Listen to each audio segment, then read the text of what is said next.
नमस्कार, मेरा नाम वैद्य संदीप किशन राजपूत है।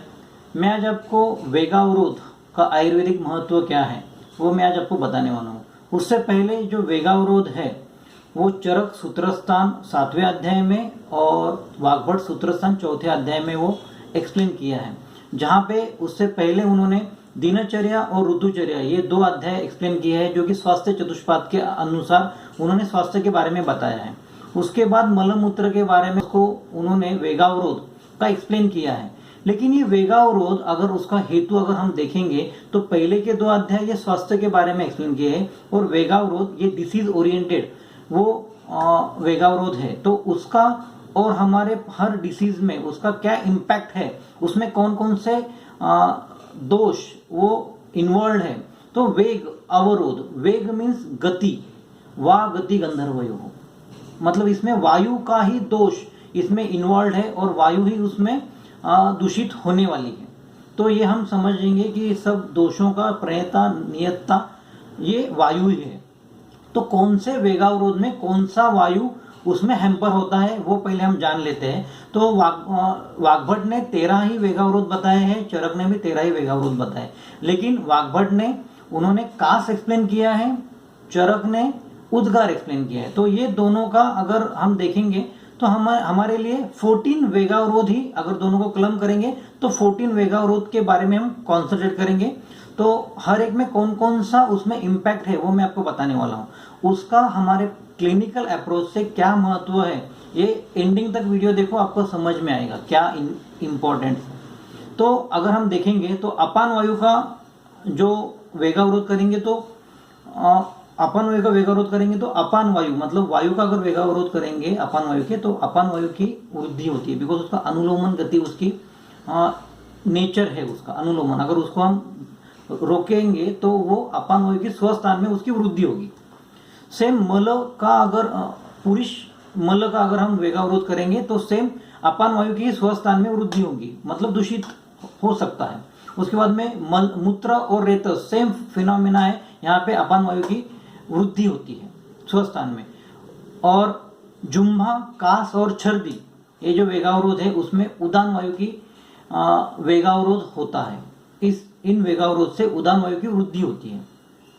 श्रुत और त्रुट का अगर हम उसका अगर वेगावरोध करेंगे तो समान वायु के कार्य क्षेत्र में उसका हैम्पर होता है, उसका जो कार्य क्षेत्र है जो समान वायु का उसमें वृद्धि और क्षय ये दोनों भी हो सकते हैं। कैसे होंगे मैं आपको बताऊंगा। प्राण वायु की दृष्टि ये शवथु, श्रमश्वास, अश्रु, उद्गार ये जो 4 वेगावरोध है उसके वेग के अवरोध से उसके अवरोध से प्राण वायु की दृष्टि होती है और निद्रा के अवरोध से वैन वायु की दृष्टि होती है। अभी ये हमने 14 जो हमने वेगावरोध के हमने टाइप देखे, उसमें हमने 5 वायु के हमने उसके बिगड़ने के हेतु हमने देखे। अभी ये वेगावरोध होने का और डिसीज का क्या संबंध है? तो संबंध है जो उदावर्त जो बताया है त्रिमर्मी अध्याय चरक चिकित्सा 26 ये अध्याय में उदावर्त त्रिमर्म के पहले उन्होंने उदावर्त ये एक्सप्लेन किया है। उदावर्त मीन्स वहां पे पक्वाशयगत वायु की वृद्धि होके वहां पे अपान वायु का अवरोध होके वो नाना क्षेत्र में हमारे बॉडी में फैलता है, मतलब अपान वायु के कॉज से पूरे शरीर में व्याधि उदावर्त से बढ़ता है। यही उदावर्त वाग्भट ने चिकित्सा स्थान के अर्श और उदावर्त की चिकित्सा क्लम की है। और सेम उन्होंने चरक चिकित्सा 14वें अध्याय में चरक ने श्लोक नंबर 8 में उन्होंने बताया कि अगर अपान वायु की अगर हमने अर्श की वजह से अगर अपान वायु की वहां पे संचिति होती है, दृष्टि होती है, तो अपान वायु उसके नजदीकी वायु को समान वायु को दूषित करेगा, वैन वायु को दूषित करेगा, उदान वायु को दूषित करेगा और प्राण वायु को दूषित करेगा। ऐसे एक लेयर से उसका जीर्णत्व आएगा। सेम उदावर्त में भी ऐसा ही, चरक चिकित्सा श्लोक अध्याय नंबर 26 में भी ऐसा ही कि एक वायु की दृष्टि होके पूरे शरीर को मलिन करता है। उसके बाद में वो पित्त को दोष को दूषित करता है, बाद में वो कफ दोष को दूषित करता है। तो उसके पहले हमें उनके गति समझनी है। उदान वायु की ऊर्ध्व गति है, बिकॉज कैसा है पूर्वस्थान उदान से नावस्थान अभी गलश्चरित वाक प्रवृत्ति प्रयत्न ऊर्जा बलवर्ण स्मृति की है, उसकी जो कार्य शक्ति है वो ऊर्ध्व गति है। प्राण वायु की जो कार्य शक्ति है उसको अगर हम देखेंगे, बुद्धि, इंद्रिय, चित्त, ध्रुव, स्टीवन, श्रोत, उद्गार, निश्वास, अन्न प्रवेशकृत, मतलब मैक्सिमम जो उसका फंक्शन है वो मैक्सिमम डाउनवर्ड है, और अन्न प्रवेशकृत उसमें जो है वो दोनों भी उसमें गतियां मिलती है। व्यान वायु की जो गति है वो त्रिविध गति है, ऊर्ध्व, अध, तिर्यक, उसमें वो गति है।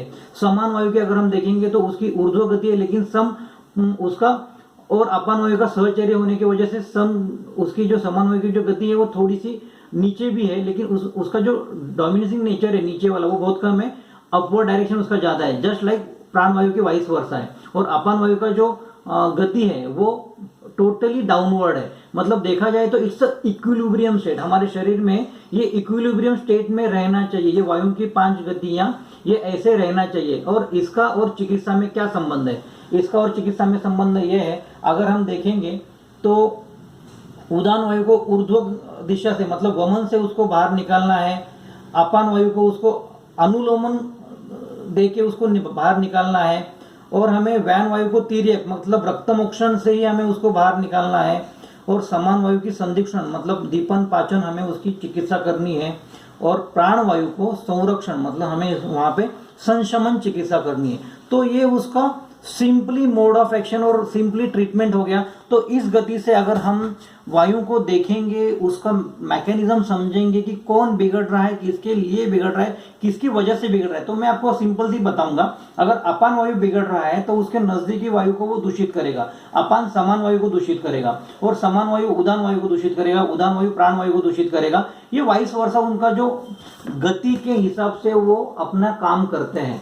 तो इसके लिए उनकी गतियां सेम रखनी है, मतलब जो हमने बताया ना कि शाखागत, कोष्ठगत गति, अभ्यंतर गति, रोग मार्ग जो है ये सब वायु के अधीन है। और अगर ये वेगावरोध हमें नहीं समझेगा तो ये हमें डिसीज का उसका पाथ, संप्राप्ति, जातिर, आगति, ये जो उसका गति जो है ना ये हमें नहीं समझेगी। तो इसीलिए उसका रूट क्या है, उसका कॉज क्या है, कौन से वेगावरोध से उसका प्रोग्नोसिस बढ़ रहा है, उसको अगर हम टैकल करेंगे, निदान, परिवर्जन, चिकित्सा, ये सिंपली हमारा एक त्रिसूत्रीय आयुर्वेद है। अगर इसको हम समझेंगे तो आयुर्वेदिक चिकित्सा करने में ये जो कंसेप्ट है बहुत ही कारगर होगा। अगर ये वीडियो आपको अच्छा लगा तो लाइक, सब्सक्राइब और शेयर जरूर कीजिएगा। अगर आपको कौन से टॉपिक पे अगर वीडियो बनाना है, उसकी जानकारी चाहिए तो मुझे कमेंट बॉक्स में जरूर आप कमेंट कीजिएगा। वो वीडियो बनाने की मैं 100% कोशिश करूंगा। Thank you.